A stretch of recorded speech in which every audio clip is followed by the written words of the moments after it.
வணக்கம். என் பேர் சுந்தரபாண்டி.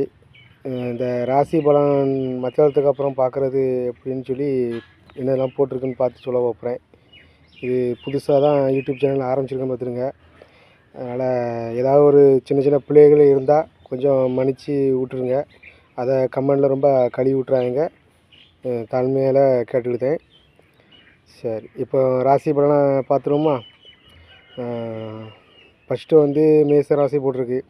அதுக்கு ஆதாயம்னு போட்டிருக்கு. ஆதாயம்னா இந்த ஃபோனில் நிறைய பேர் வீடியோ பார்ப்பாங்க.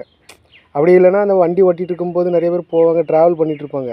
அப்போ தன்னறியாமல் ஏதோ ஒன்று நம்ம பார்க்கும்போது அப்படி கண் சிமிட்டுற மாதிரி ஒரு வித்தியாசமாக ஒரு உணர்வு வரும் மனசுக்குள்ளே. அதுக்கு தான் அந்த ஆதாயம் போட்டிருக்கு. சரியா? அதனால் இதை வச்சு ரொம்ப குழப்பப்படியோ ஏதோ ஒன்று பண்ணாண்டா இது ஜாதகப்படி கொஞ்சம் நல்லாவே பண்ணிடுவாங்க, ஒன்றும் குழப்பம் இல்லை. ரெண்டாவது ரிஷப ராசி ஆதரவுன்னு போட்டிருக்கு. ஆதரவுனா எப்படி பார்த்தாலும் நீங்கள் அறியாத ஆதரிச்சுக்கிட்டே தான் இருப்பீங்க, ஒரு குழப்பமும் கிடையாது, ஏதாவது ஒன்று பண்ணிக்கிட்டு இருப்பீங்க.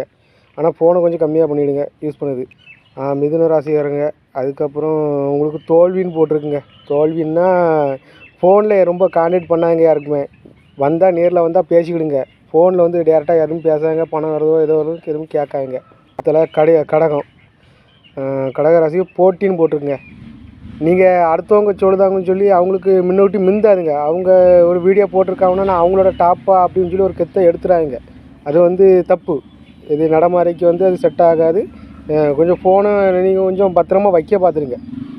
அடுத்தது சிம்ம ராசிக்காரங்களுக்கு லாபம்னு போட்டிருக்கு. கிட்டத்தட்ட எனக்கு தெரிஞ்சு ஒரு 3 லோனாவது இன்றைக்கி கடன் வாங்கியிருப்பிய. ஒரு 2 வாரத்தில் எப்படி பார்த்தா 2-3 லோடு கடன் வாங்கியிருப்பிய. இமெயிலை கரெக்டாக கெட்டாத அளவுக்கு பார்த்துக்கிடுங்க. கொஞ்சம் கொஞ்சமானாலும் இப்போ பெண்டிங் போட்டால் கெட்டிருங்க. அடுத்தல கன்னி ராசி பார்த்துருங்க. பெருமைன்னு போட்டிருக்கு. யார் எதை சொன்னாலும் அப்பான்னு நினச்சிக்கிட்டு வேலை பார்த்தோ இல்லை அதை பார்த்தோ ஃபோனை பார்த்தோ ரொம்ப அப்பா அப்படின்னு சொல்லி இழுத்துறாங்க. இன்றைக்கி உங்களுக்கு பெருமைன்னு போட்டிருக்கனால உங்கள் மனசு எப்பவும் பெருமையாக கௌரவமாக நினச்சிக்கணும். ஆனால் ஒரு பலனும் இல்லை. அதுக்கப்புறம் துலாம் பயம்னு போட்டிருக்கு. சின்ன சின்ன விஷயத்துக்கெலாம் பயப்படுவிய. மனசுக்குள்ளே ஒரு ஒரு அலை எப்படி சொல்ல, அது சொல்ல வர முடியும் வயலை பற்றிலாம். அந்த மாதிரி திணறும் பார்த்துருங்க. அந்த திணறுலேருந்து கொஞ்சம் நீங்கள் வீடியோ கொஞ்சம் பார்த்து பாருங்கள். ரொம்ப கவரிச்சு ட்ரெஸ் எல்லாம் பார்க்காதீங்க, இன்னும் ரொம்ப திணறுமையாக இருக்கும்.